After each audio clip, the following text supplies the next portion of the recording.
তাড়াতাড়ি বসো বসো, খাবারে কি কি আছে বলো তাড়াতাড়ি। এই তো বসে বললাম, আবার অনেক কিছুই আছে। তাড়াতাড়ি বলো তাহলে কি কি আছে। আচ্ছা বলে ফেলছি। গরম গরম সাদা ভাত, উচ্ছে সেদ্ধ। আর সব তিতো তিতো জিনিসই তোমার পছন্দ। আমার জানিস তো, সেই আমার নিম পাতা বাবা। আমার উচ্ছে ভাজা, নিম পাতা ভাজা, উচ্ছে যে কোনো আইটেম আমার খুব ভালো লাগে। আলুর চোখা, চিচিঙ্গা করেছি, গোল গোল করে শশা কেটে নিয়েছি, আর করেছি কাঁকরোল ভাজা। সাথে আছে মুসুরির ডাল, প্লেন মুসুরির ডাল করেছি, হ্যাঁ, বাঁধাকপি, আর করেছি বোয়াল মাছের ঝাল ঝাল করে কষা করেছি। আর সব শেষে করেছি আলু দিয়ে পমফ্রেটের একটা পাতলা একটা নর্মাল ঝোল করেছি।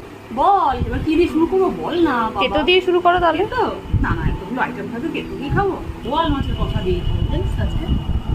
মাছটা নিলাম, একটু ভাত মাখলাম, একটু কাই নিলাম, ভাত মাখলাম, মাছটা নিলাম, দারুণ।